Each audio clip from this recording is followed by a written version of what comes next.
የኢትዮጵያ ወንጌል አማኞች ቤተክርስቲያናት ካውንስል ከሆርን ኦፍ አፍሪካ ኢቫንጀሊካል ሚሽን ኢንጌጀርስ ጋር በመተባበር የራዕይ ማካፈል መርሃ ግብር በሳሮ ማሪያ ሆቴል አካሄደ።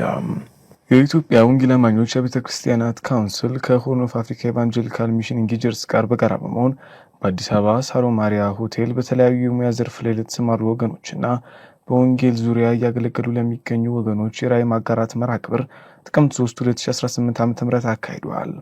በመርሃ ግብሩ ላይ የኢትዮጵያ ወንጌል አማኞች ቤተክርስቲያናት ካውንስል ጠቅላይ ጻፊ ቄስ ደረጀ ጀንበሩ እንዲሁም በኢትዮጵያ ወንጌል አማኞች ቤተክርስቲያናት ካውንስል የሚሽን ዘርፍ ዳይሬክተር መጋቢ ሽመልስ ደጀኔ ተገኝተዋል።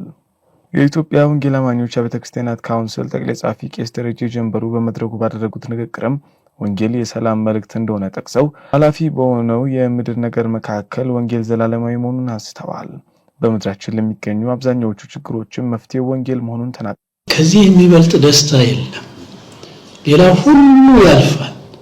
አብሮን የሚኖር ወደ ጌታም ስንሰበሰብ በላይ በሰማይ ከሚኖረን ነገር ጎሽ መልካም ባሪያ ተብለን የምንቀበልበት መቀበያ ቋንቋ በወንጌል አገልግሎት ካገለገልን ብቻ።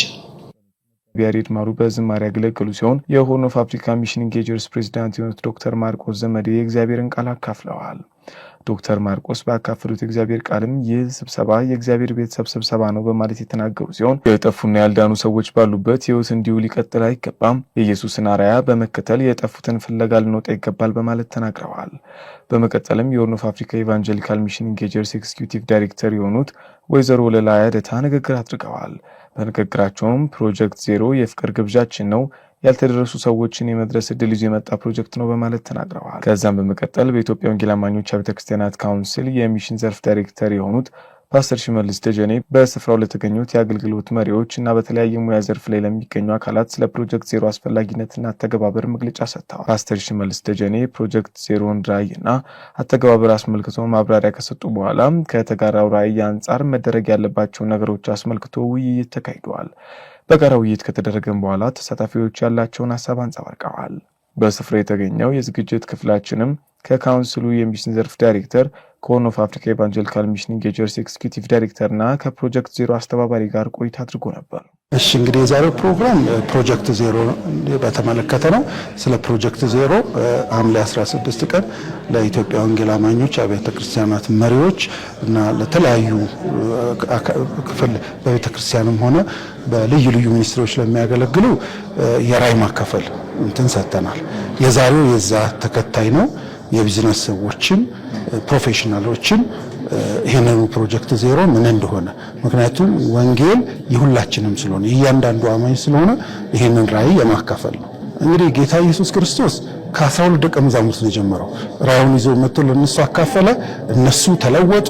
ስለዚህ እኛም እያንዳንዱ ወንጌል አማኝ የሆነውን ሁሉ ይህን ራዕይ እንድናካፍል እንፈልጋለን። በተለይ ደግሞ ዛሬ የመጡ የቢዝነስ ሰዎች ፕሮፌሽናሎችን ሌላ ሰዎች ስላሏቸው ሰርክል ኦፍ ኢንፍሉዌንሳቸውን ተጽዕኖ መፍጠር ይችላሉ። አንዱ ለሌላው በመንገድ ወንጌል የኢትዮጵያ ወንጌል አማኞች አብያተ ክርስቲያናት ሁሉ ራዕይ እንዲሆን ነው የምንፈልገው። ይሄ ራዕይ ደግሞ በአንድነት ይዘን እንድንወጣ ነው የምንፈልገው። ወለላ ያደታ እባላለሁ። የሆርን ኦፍ አፍሪካ ኢቫንጀሊካል ሚሽን ኢንጌጀርስ ዋና ዳይሬክተር ሆኜ አገለግላለሁ በዚህ በአዲስ አበባ ማለት ነው። እንግዲህ ይሄ ፕሮጀክት ያው የሆርን ኦፍ አፍሪካ ዋነኛው ራዕዩ ወንጌል ባልተደረሰበት የህዝብ ክፍሎች መካከል ደቀ መዝሙር የማድረግ ስራ ዋነኛ ትኩረቱ አድርጎ የሚሰራ ሚኒስትሪ ነው። ከዛም ባለፈ ደግሞ አብያተ ክርስቲያናትን ለተልእኮ የሚያንቀሳቅስ አገልግሎት ነው። አሁን ይሄ ፕሮጀክት ዜሮ ብለን የምናስተዋውቀውና አብያተ ክርስቲያናትን ለተልእኮ እንደምታዩት እያነሳሳን ያለነው ዋና ዓላማው በኢትዮጵያ ወንጌል ያልደረሳቸው የህዝብ ክፍሎች በ2030 ዜሮ ሆነው ማየት ዓላማው አድርጎ የተነሳ ኢኒሺዬቲቭ ነው። በዚህ ላይ ሁሉም አብያተ ክርስቲያናት በአንጻራቸው ያለውን ያልተሰራውን ስራ እንዲሰሩ እነሱን የዚህ አካል የማሰለፍ የማንቀሳቀስ ስራ ይዘን ይመጣል። እንግዲህ እኛ በአጋርነት እናምናለን።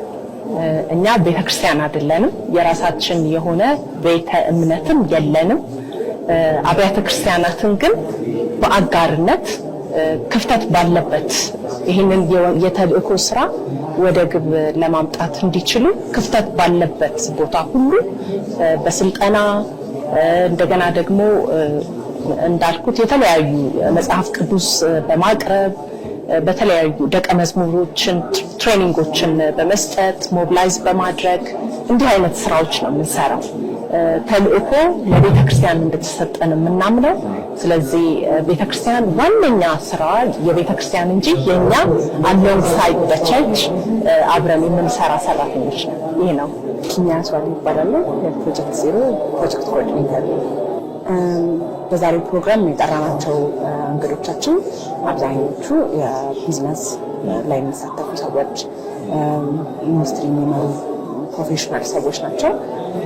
ከዚህ ፕሮግራም ያው ራዕያችንን በደንብ አጋርተናል ብለን እናስባለን።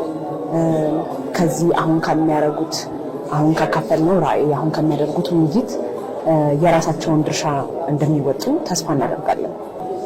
ሰዎች ስለ ፕሮጀክት ዜሮ ማወቅ አለባቸው ብዬ የማስበው ነገር አንደኛ በተለይ ወንጌሉ አማኝ አካባቢ ምን ያህል ያልተደረሱ ህዝቦች በኢትዮጵያ ውስጥ እንዳሉ እውቀቱ አለ ብዬ አላስብም።